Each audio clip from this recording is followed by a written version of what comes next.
भारत का सबसे निष्पक्ष और विश्वसनीय भरोसेमंद हिंदी मराठी न्यूज चैनल, सच से सामना, झूठ से मुकाबला, गली मीडिया। विश्व रत्न डॉक्टर बाबा साहेब अम्बेडकर जी का 66वां यानी 66 ईयर हो चुके उनके महापरिनिर्वाण दिन को, लेकिन हालात हमें ये बदतर देखने को मिले क्योंकि 2 साल कोरोना में चले गए। तो कहीं ना कहीं जो अम्बेडकरी अनुयायी है या जो बाबा साहेब के विचारों को मानने वाले लोग हैं वे दर्शन से चूक गए। फिलहाल इस वक्त ऐसी कोई कोरोना की महामारी की कोई घटना देखने को नहीं मिली है, फिलहाल कोई पाबंदी नहीं है। तो यहाँ हमारे साथ the Buddhist Society of India के अध्यक्ष और विश्व रत्न डॉक्टर बाबा साहब अम्बेडकर के वंशजों में से उनके नातू हमारे साथ राज रत्न अम्बेडकर जी मौजूद है, जो हर मुद्दे पर खास करके बुद्धिस्ट समाज के ऊपर जो हो रहे अन्याय उसके ऊपर अपनी बेबाक बात रखते हैं। वे हमारे साथ फिलहाल इस वक्त मौजूद है। हम उनसे जानने की कोशिश करेंगे कि सर जय भीम नमो बुद्धाय, क्या कहना चाहेंगे 66 ईयर हुआ? देखिए, सबसे पहले तो बाबा साहब अम्बेडकर जी के 66 महापरिनिर्वाण दिन के अवसर पर मैं उनके विचारों को नमन करता हूं। सभी लोगों को जय भीम नमो बुद्धाय। आज बाबा साहब अम्बेडकर जी का शरीर का अंत होके 66 ईयर हो गए। बाबा साहब के विचार आज भी जिंदा है। संविधान के माध्यम से बाबा साहब ने दिए हुए बुद्धिज़्म के माध्यम से आज भी बाबा साहब हमें गाइड कर रहे हैं। लेकिन कहीं ना कहीं आज हम देख रहे हैं कि जैसे जैसे हम आगे बढ़ते जा रहे हैं, बाबा साहब ने दिए हुए अधिकार कहीं ना कहीं हम खोते जा रहे हैं। जैसे अभी देखा होगा आपने, 2 दिन पहले से महाराष्ट्र के उप मुख्यमंत्री समान नागरिक कायदा का बात कर रहे हैं, समान नागरिक कानून का बात कर रहे हैं, और वही पूरे देश भर में चल रहा है। एक तरफ आज भी एक IPS ऑफिसर, शेड्यूल कास्ट का IPS ऑफिसर, उसे अपने ही शादी में घोड़ी पर बैठने का अधिकार नहीं है। और ऐसे यहाँ पर आपने जब सामाजिक एकता देश में कायम नहीं की है, जातिवाद नष्ट नहीं किया है, ऐसे देश में आप समान नागरिक कायदा की बात कर रहे हो। एक तरफ आप समान नागरिक कायदा की बात कर रहे हो और समान अधिकार दे नहीं रहे हो।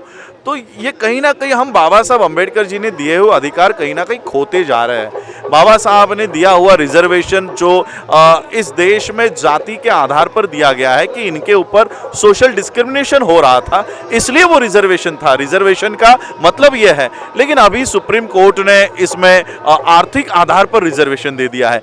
मैं पूछना चाहता हूँ, क्या इस देश में आर्थिक आधार पर भेदभाव होता है या सामाजिक आधार पर भेदभाव होता है? यानी आज इस देश में भिखारी से भिखारी, गरीब से गरीब भी, ब्राह्मण भी अगर हो तब भी लोग उसके पैर पड़ते हैं। क्यों? क्योंकि वो जाति से ब्राह्मण है। ये जाति से वो उच्च है और जाति से हम नीच है, इसलिए हमारे साथ भेदभाव होता है। तो इस देश में आर्थिक आधार पर भेदभाव नहीं हो रहा, लेकिन रिजर्वेशन आर्थिक आधार पर हो गया। यानी कहीं ना कहीं बाबा साहब अम्बेडकर जी के विचारों में खिलवाड़ हो गई है, मिक्स यहाँ पर हो गए हैं। और हम बाबा साहब अम्बेडकर जी को सिर्फ पूज रहे हैं, सिर्फ उनके फोटोज में सीमित है, सिर्फ उनके पुतलों में सीमित है, और अब तो संसद भवन को नाम देने तक की हमारी मांग शुरू हो चुकी है। बाबा साहब की नोटों के ऊपर फोटो की भी मांग हम लोग कल को जाकर कर सकते हैं। तो हम बस इसी में सीमित रह गए हैं। क्या बाबा साहब अम्बेडकर जी के विचारों के ऊपर हम लोगों को काम हम कब शुरू करेंगे?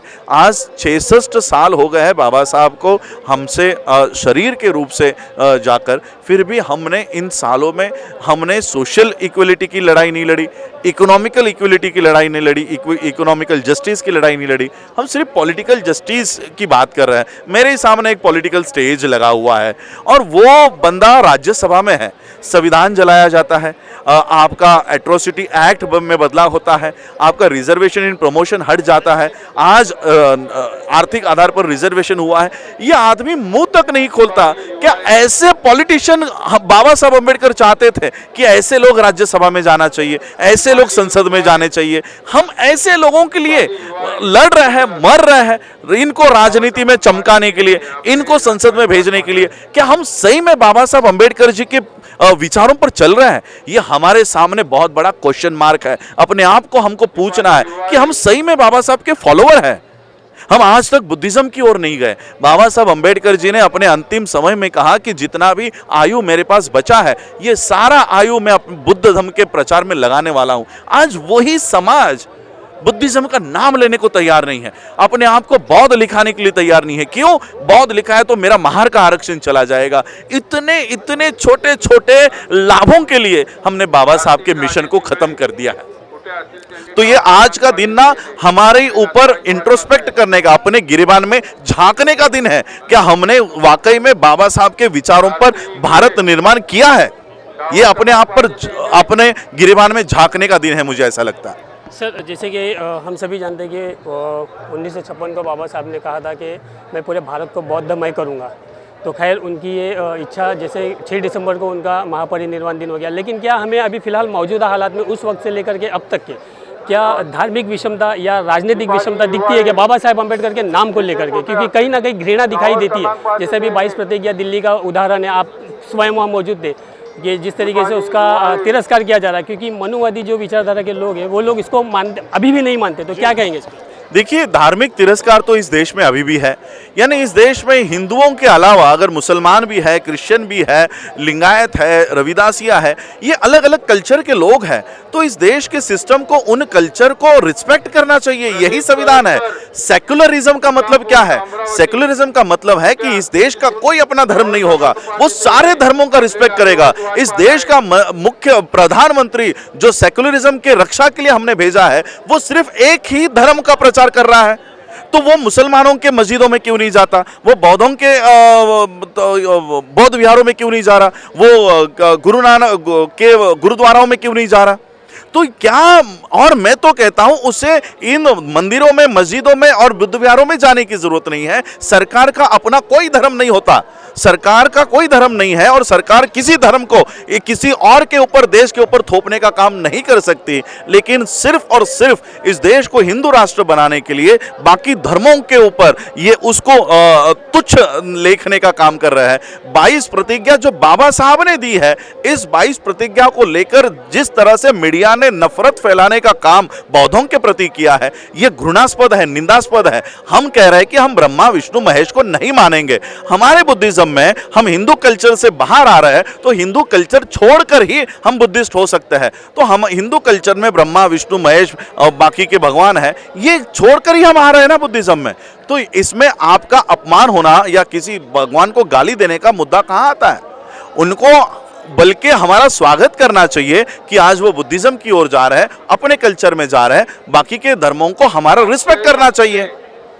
तो सर एक चीज़ इसमें और एक निकल के आती है कि मैं थोड़ी देर में ख़त्म करूँगा, अभी आप बिजी है थोड़ा। मेरे कहने का मतलब ये था कि जैसे कि बाबा साहब ने जिस तरीके से न्याय, बंधुत्व, समता, स्वातंत्र की बात की है, संविधान में वही चीज़ हमें देखने को मिलती है।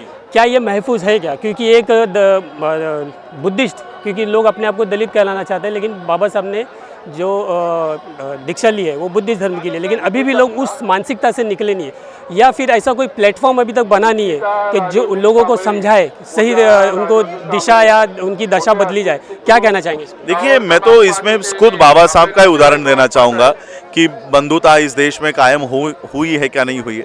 बाबा साहब ने खुद 25 नवंबर 1949 को ये भाषण किया है, और बाबा साहब ने यही कहा है कि संविधान भले ही कितना ही अच्छा क्यों ना हो, इसको लागू करने वाले लोग अगर गलत है तो संविधान किसी काम का नहीं है। और आज मैं देख रहा हूँ कि संविधान ऐसे हाथों में है जो इस देश में संविधान बनने के ही खिलाफ थे। तो मैं तो ये कहता हूँ कि संविधान पूरी तरह से जीरो हो चुका है, और इसलिए बाबा साहब ने हमें बुद्धिज्म दिया कि इस देश की व्यवस्था अगर इस देश में बंधुता, न्याय ये प्रस्तापित नहीं कर पाए तो तुम बुद्धिज्म की ओर जाओ, कम से कम अपने समाज में ये प्रस्तापित करो। तो मैं तो यही कहता हूँ कि बाबा साहब ने ही आने वाला समय पहचाना था, और इसलिए बाबा साहब हमें बौद्ध बनाकर गए थे। लेकिन इस व्यवस्था ने हमें बौद्ध बनने नहीं दिया है, वो लोगों को बहकावा में लाकर उनको दलित के नाम पर इकट्ठा कर रही है, बौद्ध हमको बनने नहीं दे रही है। एक आखिरी सवाल सर, जैसे कि मुस्लिम लॉ बोर्ड है, मैंने 2018 में भी आपसे ये सवाल किया था ऑन कैमरा, तो आपने उसका सही तरीके से जवाब दिया था। लेकिन मैं जानना चाहता हूं कि 2018 से लेकर 2022 तक कितनी सफलता आपको मिली है उसमें, क्योंकि मुस्लिम पर्सनल लॉ बोर्ड है तो उस तरीके से बुद्धिस्ट लॉ बोर्ड होना चाहिए, पर्सनल लॉ बोर्ड होना चाहिए। साथ ही साथ जैसे कि अंत्येष्टि के लिए जो अंतिम संस्कार होता है, कब्रस्तान है, क्रिश्चियनों के लिए कब्रस्तान है, मुस्लिम लोगों के लिए कब्रस्तान है, तो जो बुद्धिस्ट कौम है उन्हें भी उसी स्मशान भूमि में जानी होती है। तो उस पर आपका काम चल रहा है, आपने कहा था, तो कहाँ तक अभी ये सक्सेस हुआ? नहीं, देखिए इसमें कैसा है, बुद्धिस्ट पर्सनल लॉ के लिए जो लोग काम कर रहे थे अभी भी काम कर रहे हैं, तो क्योंकि एक ही काम दो ऑर्गेनाइजेशंस करे तो अपने एनर्जी डिवाइड होती है, इसलिए हमारा पूरा समर्थन बुद्धिस्ट पर्सनल लॉ बोर्ड के लिए जो काम कर रहे हैं उनको हमारा पूरा समर्थन है। और मैं अलग काम कर रहा हूँ और मैंने जैसे हिंदूइज्म से कन्वर्ट होकर शेड्यूल जो लोग बुद्धिज़्म की ओर जाते हैं, तो मेरी वो सुप्रीम कोर्ट में याचिका एक्सेप्ट भी हो चुकी है और सरकार को नोटिस भी इशू हुई है। एक डेट में अभी सरकार ने खुद समय मांगा है और शायद फरवरी में फिर से हमारी वो डेट है, सरकार को अपना पक्ष रखना है। तो हम शेड्यूल कास्ट कन्वर्टेड बुद्धिस्टों की लड़ाई लड़ रहे हैं कि उनको बौद्ध के नाम पर आरक्षण मिले, तो वो लड़ाई मेरी चल रही है और उसमें काफ़ी सफलता मिली है।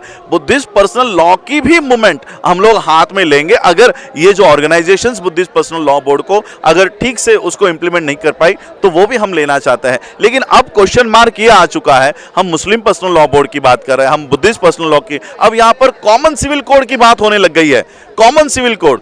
तो ये कितना अब सर्वाइव हो पाएगा, इसके ऊपर क्वेश्चन मार्क है। तो सर अभी एक चीज़ और, बुद्धिस्ट नो बुद्धिस्ट इसमें कंफ्यूजन हो जाता है, बहुत से लोग ये मसला खड़ा कर देते हैं, तो इसको लेकर के क्लेरिफिकेशन क्या रहेगा? देखो, नियो बुद्धिस्ट ये टर्म महाराष्ट्र सरकार ने लाया हुआ है। नियो बुद्धिस्ट का मतलब होता है शेड्यूल कास्ट कन्वर्टेड बुद्धिस्ट, जो शेड्यूल कास्ट की सूची में है, जो अब बौद्ध धर्म को अपना लिया है। तो शेड्यूल कास्ट कन्वर्टेड बुद्धिस्ट इतना बड़ा टर्म यूज करने के बजाय उन्होंने नियो बुद्धिस्ट टर्म यूज किया है, ये एक्चुअल उसका डेफिनेशन है। लेकिन हम भी ये चाहेंगे कि हमको नियो बुद्धिस्ट ना बोला जाए, हमें बुद्धिस्ट ही बोला जाए। और अगर हमको रिजर्वेशन का बेनिफिट मिल रहा है तो ऑलरेडी आप लोग जांच करके ही तो सर्टिफिकेट दे रहे हो, तो सर्टिफिकेट देते समय यही मांग हमारी सुप्रीम कोर्ट में है कि हमें बुद्धिस्ट के नाम पर ही दो, क्योंकि यही रिजर्वेशन सिखों को भी मिलता है। Hindu schedule caste converted Sikh जो है उनको भी रिजर्वेशन मिलता है, तो उसके लिए आपने नियो सिख तो वर्ड एस्टैब्लिश नहीं किया, नियो हिंदू वर्ड एस्टैब्लिश नहीं किया, फिर आप बौद्धों के लिए नियो बुद्धिस्ट क्यों ले रहे हो? हमें बुद्धिस्ट ही रहने दो और बाबा साहब ने जो बुद्धिज्म की लड़ाई लड़ी है हमें उसी में जुड़ने रहने दो। ये आए दिन राज्यपाल कुछ ना कुछ बकवास करते रहते हैं, उस पर क्या कहेंगे आप महापुरुषों के बारे में? जी देखिए, ये जो सरकार है, आरएसएस है, ये चाहे शिवाजी महाराज हो, गुरु रविदास हो, बाबा साहब अम्बेडकर हो, महात्मा फुले हो, ये इन लोगों को कभी नहीं मानते। ये पेशवाएं हैं, ये सारे जो ब्राह्मण हैं, नहीं तो ब्राह्मण भी नहीं है, ये पेशवाएं हैं और इन्होंने ही तो शिवाजी हो या बाबा साहब हो, इन लोगों को तकलीफें देने का काम इन्होंने तो किया है। गागा भट्ट के माध्यम से शिवाजी महाराज को राज तिलक करवाना पड़ा, उस समय पेशवाओं ने तो शिवाजी महाराज का राज तिलक मना किया था। तो ये वो लोग हैं, ये कोश्यारी हो या फडणवीस हो, ये वहां से उनकी विचारधारा आती है जो आज भी हमारे महापुरुषों का अपमान करने के लिए यहाँ पर काम कर रहे हैं। बहुत बहुत धन्यवाद सर, आपने अपना कीमती वक्त दिया। ये थे Raja Ratna Ambedkar ji, the Buddhist Society of India के अध्यक्ष और विश्व रत्न डॉक्टर बाबा साहब अम्बेडकर जी के नादू। आप देख सकते हैं कि जिस तरीके से हमने सवाल किए हैं उस तरीके से उन्होंने बेबाक तरीके से अपने उन सभी सवालों के जवाब दिए। वीडियो जर्नलिस्ट सतीश कदम के साथ मैं सईद असलम, गली मीडिया, दादर, मुंबई।